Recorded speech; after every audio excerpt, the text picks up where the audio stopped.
Assalamualaikum warahmatullahi wabarakatuh. Salam sejahtera, salam Malaysia Madani, salam Perak Sejahtera 2030, salam IPG Peneraju Kecemerlangan Pendidikan dan salam hormat, salam perpaduan saya ucapkan buat semua penonton serta Encik Thailand selaku pensyarah bagi kursus EDUP 3143. Jadi saya Syazwan anak lelaki Syukri hari ini bersidang untuk membentangkan satu tajuk yang besar yang hangat untuk diperdebatkan dan diperbincangkan, iaitu kesan perubahan pendidikan semasa dengan mobiliti sosial pelajar. Jadi apa yang kita nak lihat pada hari ini adalah perubahan pendidikan semasa ini adakah dipengaruhi oleh mobiliti sosial dan apa kesan akhirnya kepada pelajar dalam aspek pendidikan semasa. Itu yang kita nak lihat sebenarnya. Jadi sebelum saya meneruskan kepada agenda saya yang pertama, iaitu melihat kepada kesan pendidikan semasa melalui mobiliti sosial pelajar, elok kiranya jika kita melakukan sesi suai kenal, kerana kata orang tak kenal maka tak cinta. Oleh itu saya kira untuk kita merapatkan ukhuwah kita lebih baik kita merapatkan dahulu silaturahim kita, di mana saya akan memperkenalkan diri saya kepada tuan-tuan dan puan-puan. Jadi molek kiranya jika saya dahulukan dengan nama saya Syazwan Al Syukri dan saya merupakan pelajar dari unit Y7 pengkhususan sejarah dengan nombor angka gilirannya, dan saya merupakan pelajar IPGM kampus Ipoh, merupakan siswa guru yang mendukung aspirasi pendidikan kebangsaan, dan saya merupakan siswa guru orang asli dari suku kaum Temuan yang mempunyai satu matlamat besar terhadap pendidikan orang asli juga dalam menjaga transformasi dan transisi pendidikan masyarakat orang asli di Malaysia. Jadi itu sebenarnya sedikit mengenai biodata diri saya.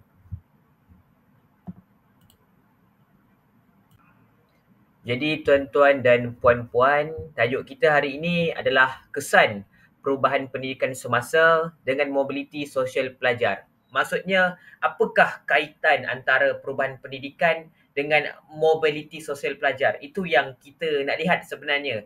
Dan akhir sekali kita akan lihat apa yang menyebabkan ataupun apa elemen-elemen perubahan pendidikan semasa yang berubah. Adakah aspirasi murid? Adakah dari segi inovasi pendidikan disebabkan oleh mobiliti pelajar? Dan sebelum itu kita perlu memahami konsep besar.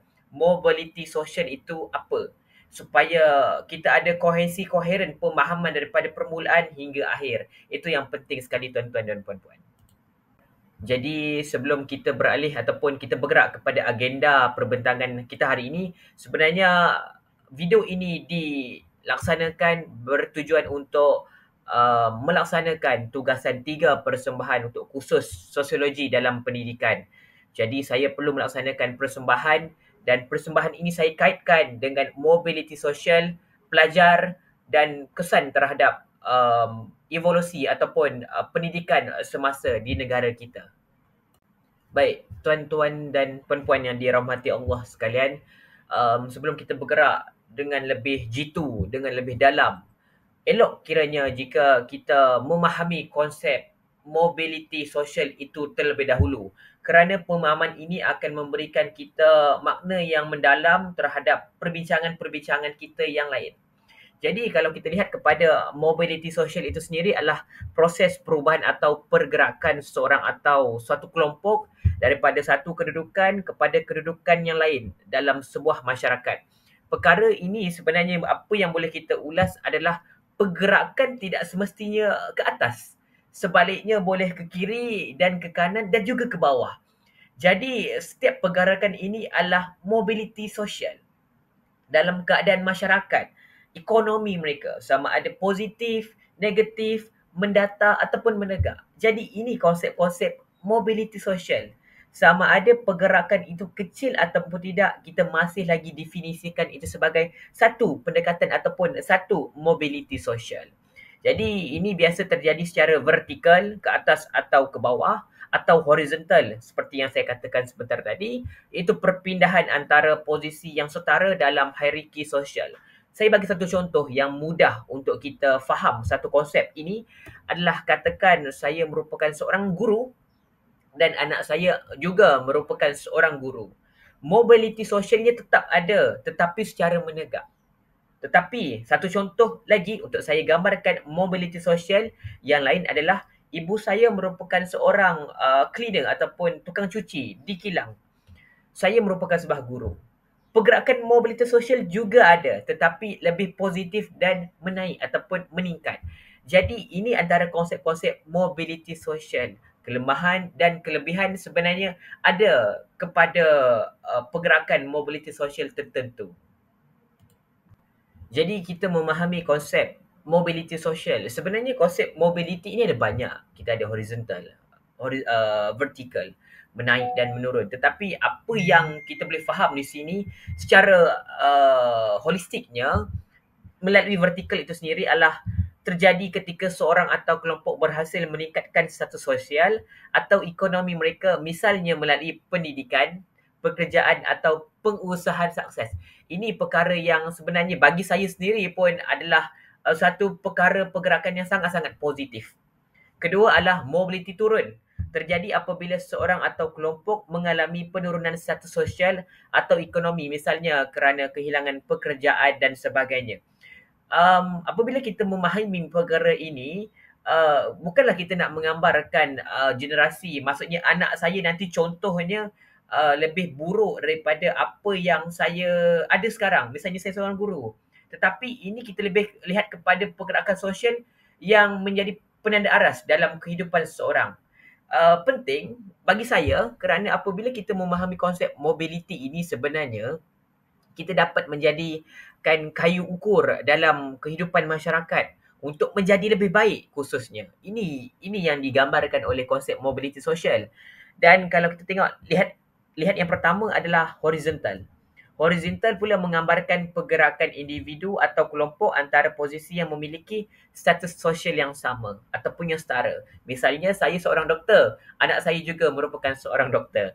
Jadi pergerakannya masih ada, ekonomi masih ada tetapi pergerakannya mendatar dari segi status pekerjaan ataupun status sosialnya itu sendiri. Dan tuan-tuan dan puan-puan, kita lihat kepada jenis-jenis mobiliti di Malaysia. Kita ada 4 sebenarnya. Pada dasarnya kita ada mobiliti bercorak menegak, mobiliti antara generasi, mobiliti dalam satu generasi dan mobiliti bercorak mendatar. Dan ini merupakan konsep-konsep mobiliti sosial yang sangat popular di Malaysia dan mungkin kita boleh go through one by one, satu persatu untuk melihat kepada ketulusan ataupun apa yang dimaksudkan dengan jenis-jenis mobiliti di Malaysia ini sebenarnya. Dan yang paling penting tuan-tuan, kita memahami konsep mobiliti sosial ini. Tetapi yang paling penting kita nak lihat apakah kesan perubahan mobiliti sosial yang digambarkan terhadap perubahan pendidikan di Malaysia. Ini perkara yang kita nak lihat. Antaranya yang kita nak lihat adalah transformasi pendidikan, salah satu, aspirasi murid, iklim sekolah, pembelajaran bermakna dan juga inovasi pendidikan itu sendiri. Elemen-elemen ini sebenarnya adakah dipengaruhi oleh mobiliti sosial pelajar dan jika ada dipengaruhi dan apakah kesan-kesannya dan apakah elemen-elemen yang dipengaruhinya. Dan tuan-tuan, puan-puan, elemen pertama yang kita nak tengok hari ini adalah aspirasi murid. Jadi kita akan beralih kepada satu segmen di mana kita dah lihat kepada perubahan pendidikan semasa. Baik, perkara pertama yang digambarkan adalah pendidikan lebih inklusif dan fleksibel. Kalau kita lihat kepada apa yang dimaksudkan inklusif dengan fleksibel ini, pengenalan kepada pelajar itu berpusatkan murid. Kalau hari ini kita didedahkan dengan pedagogi klasik iaitu guru mengajar dan guru segala-galanya. Tetapi hari ini kita sudah beralih kepada konsep guru itu sebagai facilitator di mana aktiviti dalam bilik darjah dikelolakan sepenuhnya oleh murid. Jadi dengan adanya mobiliti sosial pelajar ini dan melalui pendidikan yang inklusif dan fleksibel ini sebenarnya kita akan dapat menggalakkan lagi pembelajaran berpusatkan murid. Murid mengelola semua aktiviti yang ada dalam bilik darjah. Jadi ini aspirasi murid kita ni, kemenjadian murid ini akan meningkat. Itu yang pertama. Kedua, peluang untuk pembelajaran pilihan. Ini adalah perkara yang sangat-sangat penting dan sangat-sangat ditekankan dalam perubahan ataupun aspek-aspek inklusif dan fleksibel ini. Dan ketiga adalah peningkatan keragaman dan accessibility pelajar. Okey, kita boleh mempelbagaikan bagaimana hasil pelajar itu dalam melakukan aktiviti-aktiviti di dalam kelas, misalnya yang kita katakan sebentar tadi itu berpusatkan murid, dan yang keempat menggalakkan pembelajaran sepanjang hayat. Makna kata bila student itu belajar dalam suatu konteks suasana pendidikan di sekolah, mereka memahami dan mereka menggunakan ilmu yang disampaikan oleh murid, oleh guru pada masa akan datang di luar sekolah. Misalnya menjahit, kemahiran menjahit di sekolah digunakan pada dewasa kelak dan dijadikan sebagai sumber pendapatan, dijadikan sebagai sumber perolehan ekonomi. Menggunakan kemahiran yang ada di sekolah sebagai mereka melakukan perniagaan pada masa akan datang. Jadi ini yang kita memahami konsep menggalakkan pembelajaran sepanjang hayat, dan pemahaman yang asas sebenarnya kita boleh jadikan sebagai langkah yang seterusnya untuk mendapatkan ilmu. Misalnya kita memahami satu konsep penambahan, dan pada masa akan datang kita akan belajar proses darab dan seterusnya. Jadi berdasarkan daripada satu perkara kita upgrade kepada satu langkah, dan akhirnya kita boleh jadi pakar matematik yang sangat-sangat kukuh akan asasnya.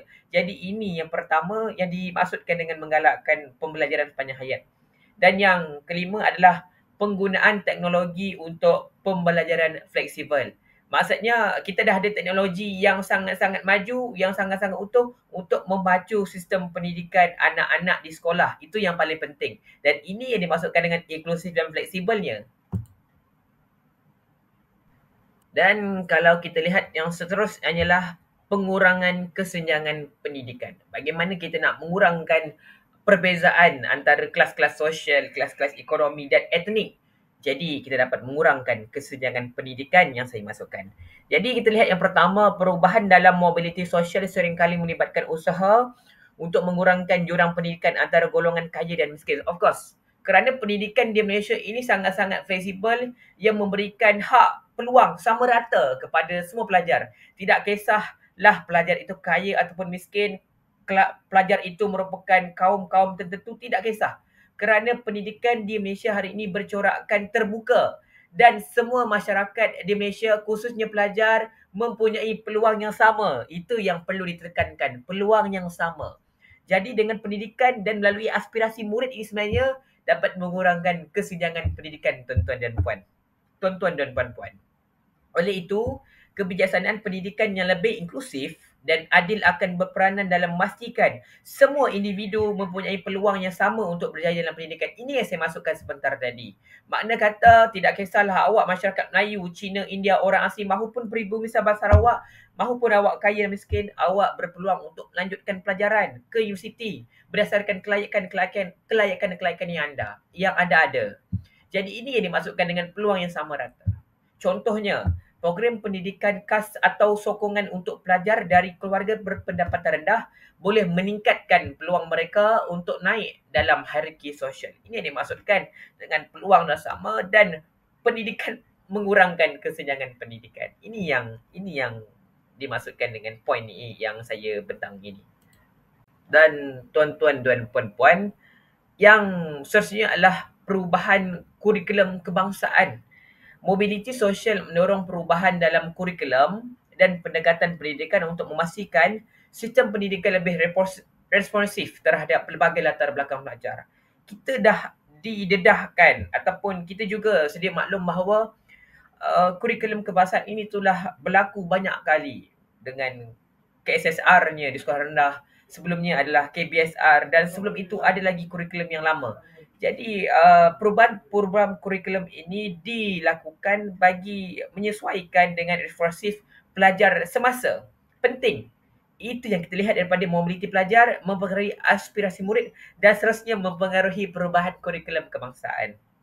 Sebagai contoh yang boleh saya gambarkan di sini adalah seolah-olah mungkin akan menambahkan modul atau kursus yang mengutamakan kemahiran praktikal dan keusahawanan untuk membantu pelajar yang ingin memperbaiki mobiliti sosial mereka. Terutamanya dalam konteks dunia yang semakin berkembang dengan pesat dalam bidang teknologi dan ekonomi global. Ini yang penting sebenarnya tuan-tuan dan puan-puan. Dan seterusnya hadirin hadirat sekalian, kita nak lihat pula apakah elemen yang wujud dalam inovasi pendidikan hasil daripada perubahan pendidikan semasa yang datang daripada mobiliti sosial pelajar itu sendiri. Baik, tuan-tuan dan puan-puan, apa yang dimaksudkan dengan inovasi pendidikan yang saya terangkan sebentar tadi? Pertama adalah meningkatkan akses teknologi pendidikan, tuan-tuan dan puan. Akses teknologi pendidikan ini adalah kepada pelajar dan di sekolah pada hari ini. Pertama, mobiliti sosial seringkali melibatkan peningkatan dalam taraf hidup dan ekonomi seseorang. Itu yang pertama. Dan perkara ini dapat mendorong pengajaran yang lebih inovatif yang memanfaatkan teknologi untuk meningkatkan pengalaman pembelajaran. Makna kata kita memberikan rasa seronok buat pelajar menjalankan aktiviti-aktiviti pelajar. Bukan saja pelajar, bahkan kita jika didahkan dengan elemen-elemen teknologi ini, elemen-elemen digital ini, kita akan berasa lebih seronok. Dan keseronokan ini membawa kepada pengalaman pembelajaran yang saya maksudkan tuan-tuan dan puan-puan. Dan apabila lebih ramai individu dari latar belakang berpendapatan rendah atau sederhana mampu mengakses teknologi, mereka dapat menggunakan alat dan sumber dalam talian menyokong pembelajaran seperti pembelajaran digital dalam talian aplikasi pendidikan dan alat-alat digital yang lain. Makna kata di sini, murid-murid dah sama boleh mengakses teknologi pendidikan dan akhirnya kita boleh mencapai aspirasi sebelum ini iaitu pendidikan sama dan peluang yang sama kepada pelajar. Ini yang perlu ditekankan dengan meningkatkan akses teknologi pendidikan, tuan-tuan dan puan-puan. Tuan-tuan dan puan-puan, slide saya ni dia macam satu terusan tau. Maksudnya bersambung-sambung. Kalau tadi kita dah meningkatkan akses teknologi oleh pelajar. Dan kalau kita fikirkan balik, jika kita dah dapat akses teknologi, kita juga boleh meningkatkan peningkatan penyertaan pelajar generasi muda dalam pendidikan tinggi. Kerana apa? Kerana peluang mereka dah sama, tuan-tuan dan puan-puan. Sebab itu saya katakan sebentar tadi, pendidikan di Malaysia hari ini bercorakkan sama dan sama rata, tuan-tuan dan puan-puan. Ini perkara yang ingin saya tekankan. Dan untuk poin yang saya ini adalah dengan peningkatan mobiliti sosial, lebih banyak individu dari golongan kurang bernasib baik berpeluang melanjutkan pengajian ke peringkat yang lebih tinggi, tuan-tuan dan puan-puan. Makna kata, siapa yang pandai atau berkelakar, mereka akan lepas untuk masuk dalam pendidikan tinggi. Hasil daripada akses teknologi yang sangat-sangat berkualiti, pengalaman pembelajaran lebih bermakna dan sebagainya. Ini menggalakkan pengenalan program pendidikan yang lebih fleksibel seperti pembelajaran jarak jauh dan kursus yang lebih disesuaikan dengan keperluan pelajar termasuk pelajar yang bekerja atau mempunyai komitmen yang lain. Tuan-tuan dan puan-puan, hari ini kita pendidikan di Malaysia bercorakkan untuk menggalakkan pembelajaran berasaskan komuniti dan kolaborasi. Bukan sahaja di peringkat KPM, malahan di peringkat KPT dan di sekitarnya. Kita nak meningkatkan kemenjadian murid yang seimbang dari segi jasmani, emosi, rohani dan intelektual. Jadi, mobiliti sosial sebenarnya dapat menggalakkan bentuk pembelajaran yang lebih berorientasikan komuniti. Di mana pelajar dapat belajar dalam kumpulan dan saling menyokong antara satu sama lain. Kalau dipikir, saya bercerita tentang peringkat IPT pula, tuan-tuan dan puan-puan, yang kita boleh ambil dan gambarannya sama-sama di sekolah rendah ataupun di sekolah menengah. Aktiviti berasaskan komuniti. Kita boleh melaksanakan pelbagai program yang melibatkan ibu bapa. Kita boleh melibatkan guru-guru dan juga jiran-jiran tetangga. Dan ini merupakan komuniti-komuniti dan meningkatkan cara bagaimana murid itu boleh bersosialisasi dan berinteraksi dalam kehidupan seharian. Kita tidak mahu melahirkan murid-murid yang kena sumbang, yang berada dalam kelompok tertentu, tetapi sebaliknya kita ingin melahirkan pelajar yang seimbang, yang boleh bergaul dengan semua. Dan perkara ini akan mendorong kaedah pengajaran yang lebih kolaboratif dan berasaskan projek, tuan-tuan dan puan-puan sekalian. Pembelajaran berasaskan komuniti membolehkan pelajar berinteraktif dengan masyarakat dengan masyarakat dan mengaplikasikan pengetahuan mereka dalam konteks dunia nyata. Itu yang sangat-sangat penting dan perlu saya tekankan. Dan seterusnya adalah pembelajaran bermakna itu sendiri. Dan apa yang dimaksudkan dengan pembelajaran bermakna sama-sama kita lihat nanti. Tuan-tuan dan puan-puan sekalian, pertama adalah meningkatkan akses kepada sumber pembelajaran berkualiti.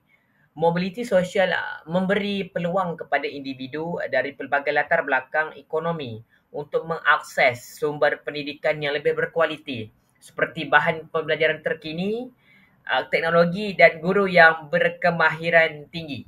Ini yang kita nak tengok sebenarnya dan ini yang kita nak lihat sebenarnya tuan-tuan dan puan-puan.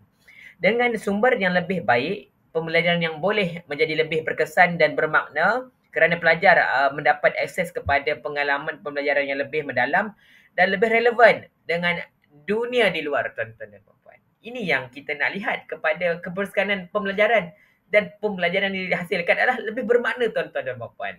Ini target kita sebenarnya.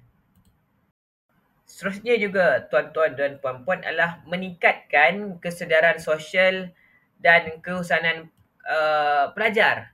Tuan-tuan dan puan-puan, apabila pelajar dari pelbagai latar belakang sosial khususnya diberi peluang untuk belajar dalam persekitaran yang lebih inklusif, mereka sebenarnya tuan-tuan dan puan-puan lebih cenderung, lebih terdedah kepada topik-topik yang berkaitan dengan keusahawanan, kebajikan sosial dan tanggungjawab sosial. Kita ambil contoh pelajar di luar bandar. Mereka dah ada konsep-konsep meniaga ini. Mereka tolong ibu bapa mereka. Mereka dah ada satu konsep kebajikan sosial. Mereka jaga jiran-jiran mereka. Tanggungjawab mereka sebagai anak-anak kampung. Apabila kita mengaplikasikan dalam pendidikan, mereka sudah ada peningkatan sedia ada terhadap kesedaran sosial dan keusahawanan. Tinggal kita tambah saja, tuan-tuan. Dan pembelajaran bermakna lebih cenderung berlaku apabila pelajar melihat nilai sosial dalam pendidikan mereka dan bagaimana pengetahuan mereka boleh memberi impak positif kepada masyarakat. Itu akhirnya tuan-tuan dan puan-puan sekalian. Dan seterusnya kita lihat kepada elemen pembangunan kemahiran abad ke-21. Okey, yang pertama adalah pembelajaran bermakna sangat bergantung kepada pembangunan kemahiran yang relevan dengan dunia semasa. Makna kata dunia semasa, perubahan dunia semasa dengan pembelajaran bermakna merupakan satu graf berkaitan langsung, saling memerlukan. Dengan ini, pelajar akan lebih mudah memahami bagaimana menggunakan kemahiran ini dalam konteks kehidupan mereka dan dalam pekerjaan yang mereka cita-citakan, tuan-tuan dan puan-puan. Jadi, mobiliti sosial yang lebih tinggi seringkali membawa kepada peningkatan kesedaran tentang keperluan untuk mengembangkan, tuan-tuan, kemahiran abad ke-21 seperti pemikiran kritis, penyelesaian masalah, kerjasama, kemahiran digital dan kemahiran komunikasi, tuan-tuan dan puan. Ini yang paling penting. Tuan-tuan dan puan-puan, seterusnya kita nak lihat kepada elemen transformasi pendidikan yang berlaku. Tuan-tuan dan puan-puan, seterusnya pertama adalah pembangunan kemahiran berasaskan keperluan pasaran. Pendidikan yang disesuaikan dengan keperluan pasaran kerja adalah penting dalam memperkasakan mobiliti sosial. Mana kata kita perlu melaksanakan mata pelajaran di sekolah yang tetap relevan. Yang tidak relevan, okey, hari ini kita sudah ada berlaku perubahan kursus-kursus di sekolah. Misalnya dahulu ada kemahiran hidup tapi ditukar kepada RBT dan teknologi maklumat komunikasi di sekolah. Jadi kita lihat kepada konsep ini ditukar atas alasan keperluan semasa untuk meningkatkan mobiliti sosial pelajar. Pelajar dah belajar di sekolah tetapi mereka ada hala tujuan untuk mereka mengakses pekerjaan mereka sebagai peluang pendidikan ataupun peluang ekonomi mereka pada masa akan datang. Itu yang pertama. Seterusnya, transformasi pendidikan kebangsaan melibatkan penyusunan semula, kurikulum dan program pendidikan supaya lebih fokus kepada kemahiran yang diperlukan dalam industri dan perubahan teknologi, tuan dan pertua. Dan terakhir adalah program pendidikan yang fleksibel dan praktikal ini, tuan dan pertua, memberi peluang kepada pelajar untuk memperoleh kemahiran yang boleh meningkatkan peluang pekerjaan mereka. Seterusnya, meningkatkan mobiliti sosial, tuan-tuan dan puan-puan. Dan terakhir, Elemen yang kita nak tengok adalah elemen iklim sekolah. So, jom ikut saya. Seterusnya, tuan-tuan dan puan-puan, peningkatan keterbukaan dan inklusiviti. Dengan mobiliti sosial yang lebih tinggi, lebih ramai pelajar dari pelbagai latar belakang sosial dan ekonomi boleh mengakses pendidikan yang berkualiti. Ini yang kita nak tekankan sebenarnya tuan-tuan dan puan-puan. Dan perkara ini membawa seolah-olah kepada persekitaran sekolah yang lebih inklusif di mana pelajar dari pelbagai latar belakang etnik budaya dan ekonomi belajar bersama-sama tuan-tuan dan puan-puan.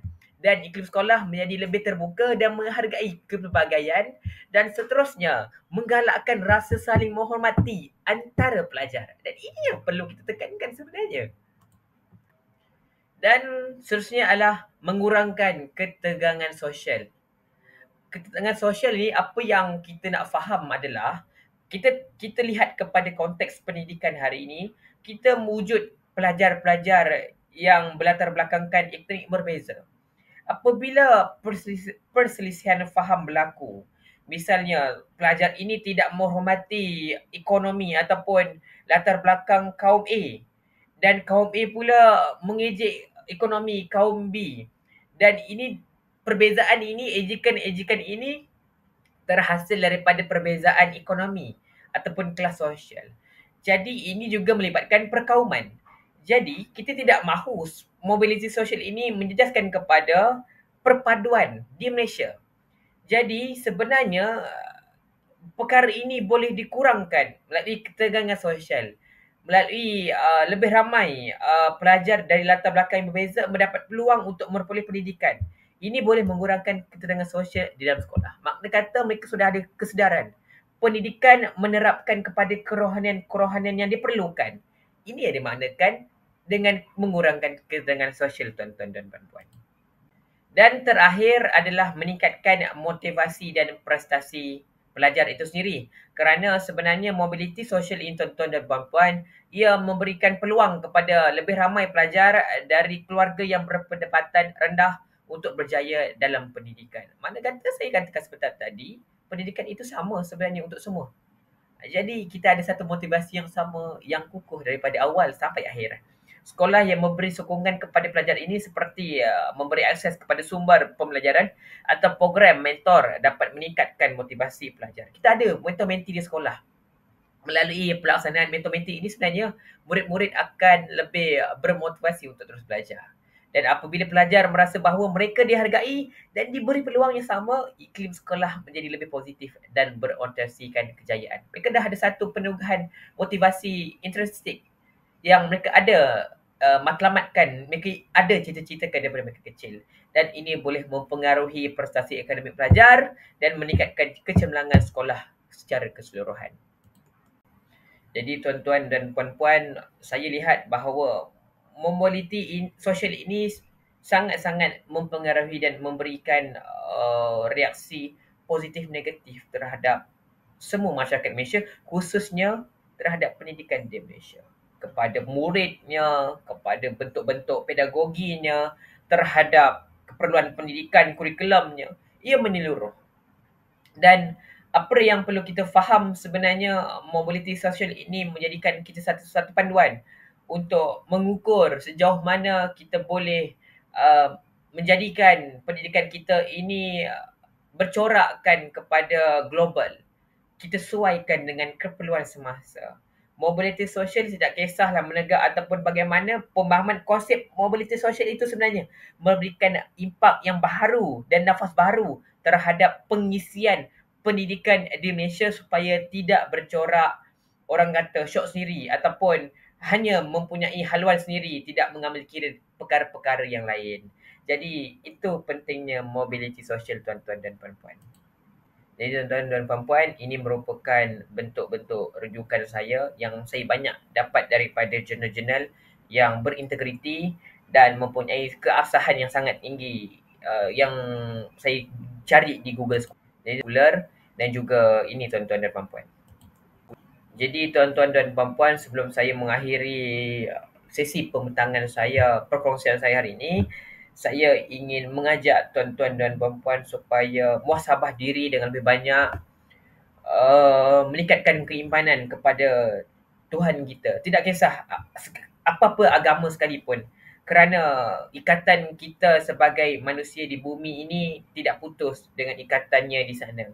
Jadi, muhasabah diri anda semua dan kembalilah kita kepada fitrah yang sepatutnya.